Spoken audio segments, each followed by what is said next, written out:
एक बार गौतम बुद्ध से उनके शिष्य ने पूछा, गुरुजी बताए कि कर्म क्या है। गौतम बुद्ध ने कहा, कर्म को समझने के लिए मैं तुम्हें एक कहानी सुनाता हूँ। इस कहानी से तुम समझ जाओगे कि कर्म क्या है। एक बार की बात है, एक छोटे से गांव में एक किसान रहता था। उसका नाम रामू था। रामू बहुत मेहनती और ईमानदार व्यक्ति था।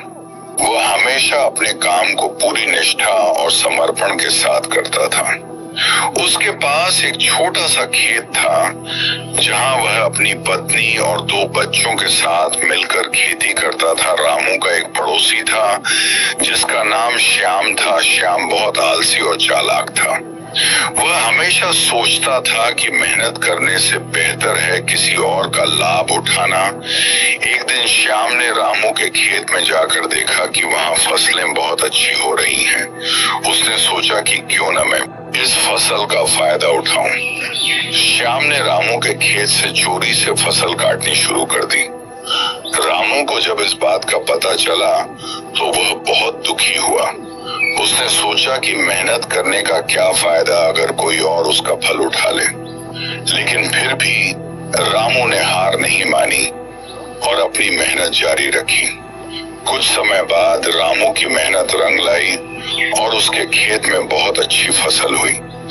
उसने फसल को अच्छे दामों में बेच दिया और अच्छा मुनाफा कमाया।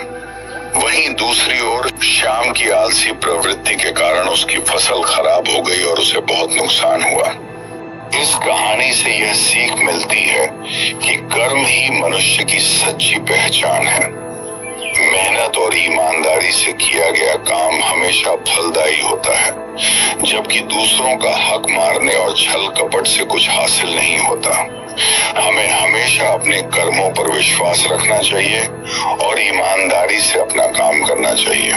कहानी खत्म होने के बाद गौतम बुद्ध ने अपने शिष्यों से पूछा कि कर्म क्या है। शिष्य ने उत्तर देते हुए कहा, शब्द ही हमारे कर्म हैं। हम जो काम कर रहे हैं वही हमारे कर्म हैं। जो हमारे विचार हैं वही हमारे कर्म हैं। गौतम बुद्ध ने सभी का उत्तर सुनने के बाद कहा, हाँ, जो हमारे स्वभाव हैं वही हमारे कर्म हैं। अगर आपने अपने विचारों को नियंत्रित रखना सीख गए तब आप महान बन जाते हैं।